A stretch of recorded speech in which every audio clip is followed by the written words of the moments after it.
What is going on, everybody? Welcome back to the Deity Civilization 5 AI only world battle. It's getting exciting. We're beginning to see some colonization going down from maybe not the most expected civs. I mean, the Netherlands, I was hoping that was kind of the whole reason they were in the game, because they're coastal as opposed to someone like France. I was hoping guaranteed they'd go for it. Similar with why I picked Portugal over Spain for this game. So you can only really fit one on this map, or they both get really weak, and it just doesn't matter. But yeah, that's why I picked them. Maybe we probably could have done with France still being in the game. I don't know. Maybe the Switzerland mod would have actually been ideal for this scenario. I don't know where exactly they spawn on this map.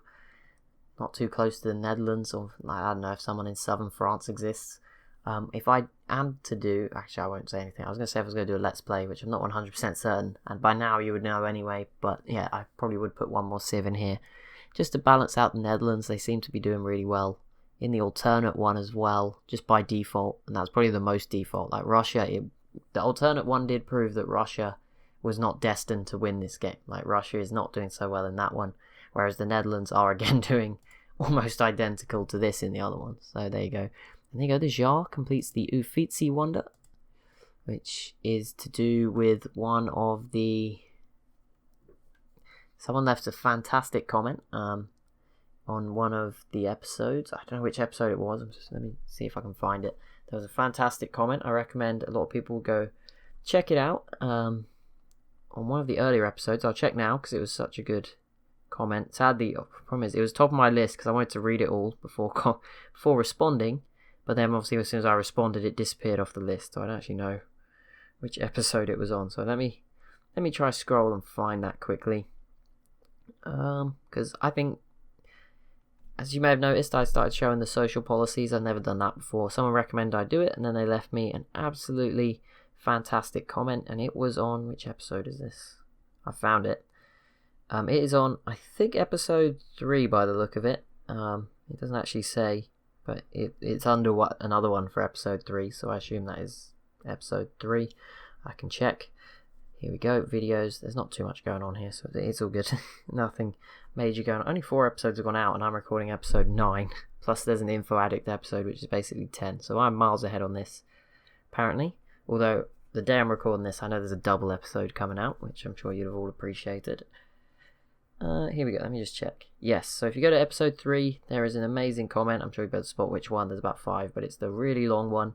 And it actually really looks into sort of how the social policies are playing out and some of the cultures of these civs. So if that's something you're interested in, obviously go check out that comment, give it a like, go interact. That would be great as well. I'm sure they would really appreciate it.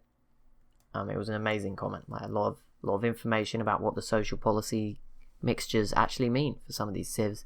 Which is something I've never ever even considered. Like I've never looked at the social policies in one of these battles before.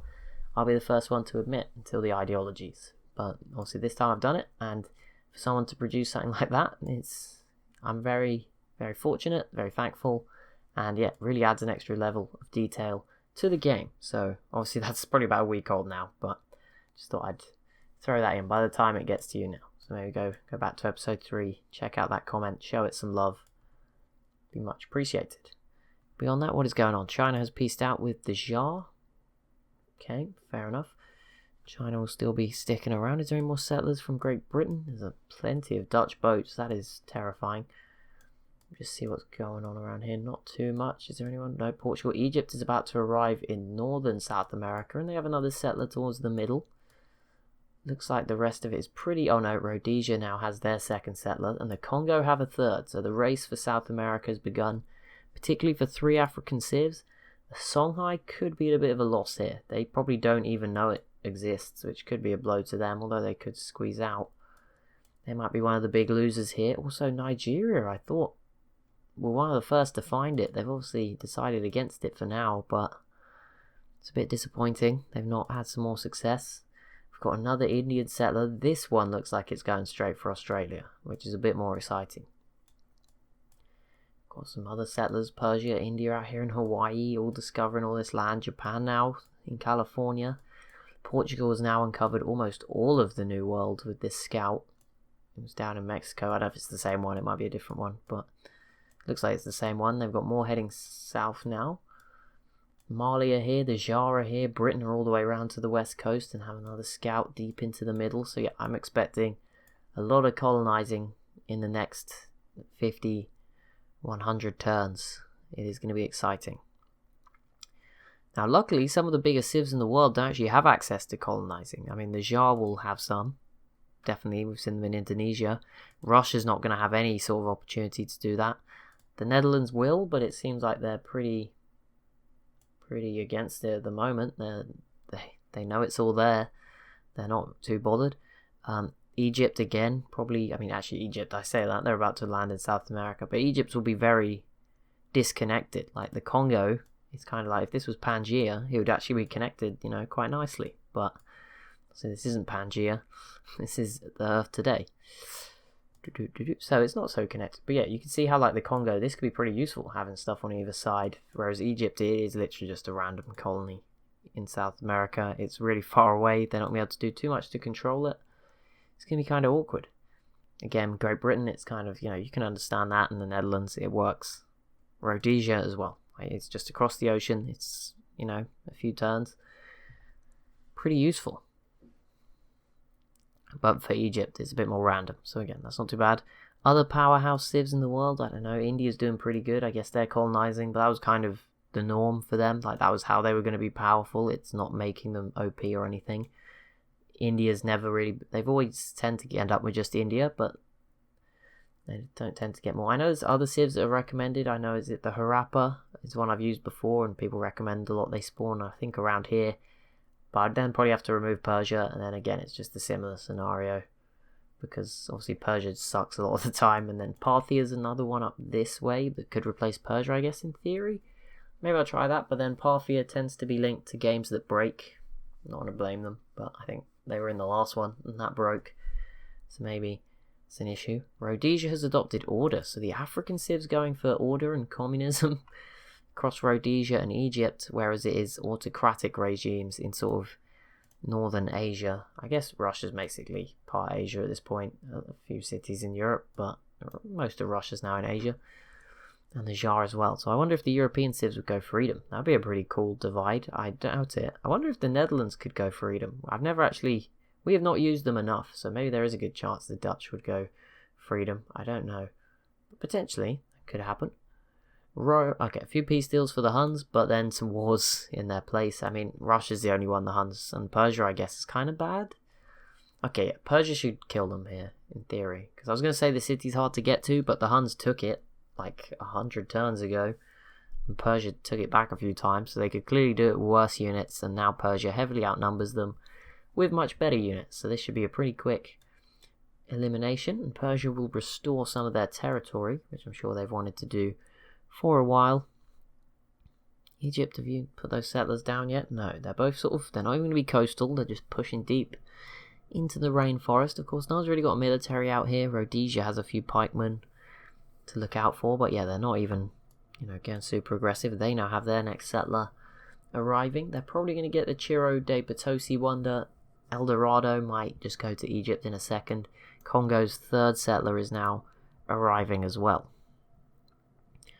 And there we go, Egypt. Grabbing their first colonial city. Obviously, there's stuff available in Central America that's not been touched at all at the moment. The Panama Canal could potentially be settled. We can all get very excited when that happens. Huns have pieced out with India, and they are at the moment... Okay, there we go. There's the first bit of damage. The Jar have pretty much survived and are actually now fighting Mongolia. I don't know if they've pieced out. There's been a lot. It's all kind of a blur. But they seem to have done fine. I'm still interested in Carthage. They're still defending from the Netherlands here, but I wonder what they could do. Oh, there's Jar piecing out with Mongolia. So that's the end of that one. No, nothing changed hands. Carthage did just enter the industrial era, which is pretty good. Obviously, they're sort of the Mediterranean kings at the moment. They have the most coastal cities. Not many boats, but they're starting to get some frigates. But yeah, I could see a good game still for Carthage. Obviously, losing this sucks to Nigeria, but it's undefended. You can get it back. Don't worry. It's not the end of the world. Getting Antium in the peace deal at the same time, a separate peace deal, obviously, within a turn of it, was just as important, if not way better. Because you were struggling to take this, you can probably now get Rome at some point. They have plenty of units, but yeah, you could kill their boats and take Rome. And obviously you don't need to worry about the units. In this, instant kills, or whatever it's called, is on. So if they got into the city of Rome, that'd be it. Rome would just die. You don't have to worry about the other units. They're not going to just keep wandering around the map. Okay, the Dutch now have a couple of settlers, so maybe they are going to start colonizing, which is kind of good, I guess, because I think Russia and some other civs getting ahead of them. I mean, we haven't seen any ideology out of the Netherlands yet. And Rhodesia was quite a way off the other three. Russia, the Shah, and Egypt were sort of really leading the way there. Egypt surprised me, but I can kind of understand. Thebes is at 25 population. And yeah, 12, 14, 15, some very good cities. Good position as well, Egypt. I don't really see any of their neighbours threatening them as such. Ethiopia is very passive, as usual. Burundi's sort of stuck in this. I mean, great cities, but yeah, they're sort of stuck here.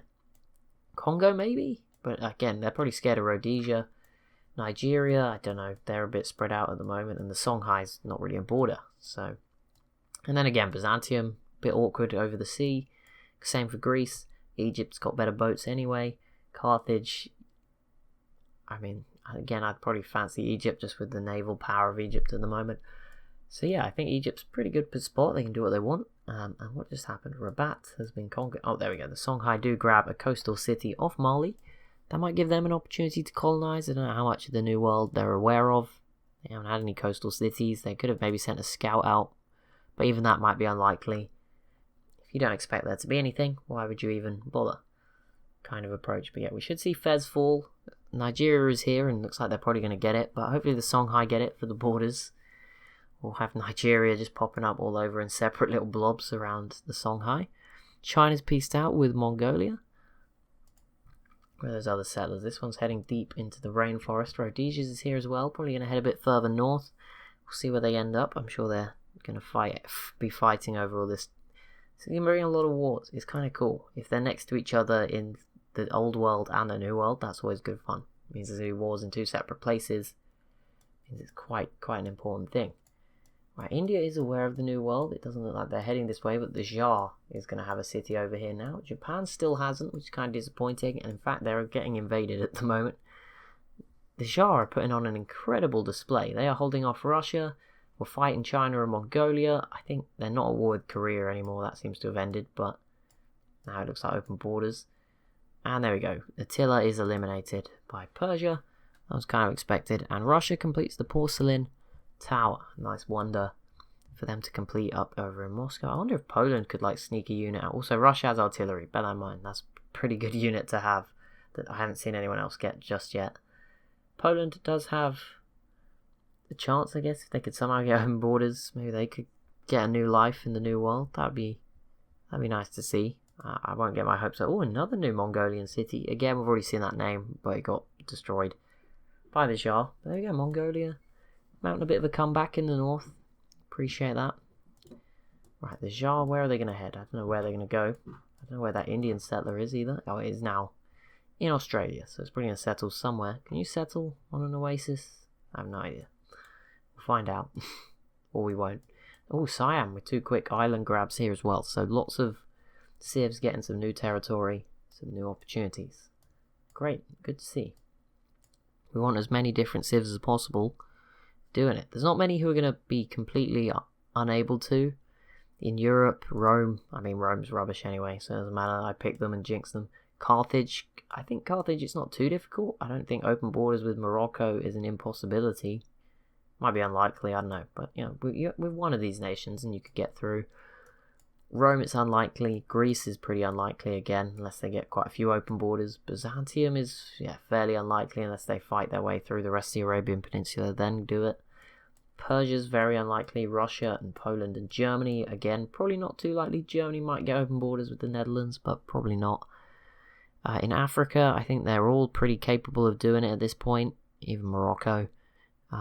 Burundi's the only one that's probably not got a single chance of finding anything out there for them. Ethiopia, it's not that Ethiopia can't, it's they probably won't, but there is a settler here. Maybe it's going to head to Australia or something. Other civs that won't at all get the opportunity, I think all of these do, except China. But yeah, I think the rest do have a chance.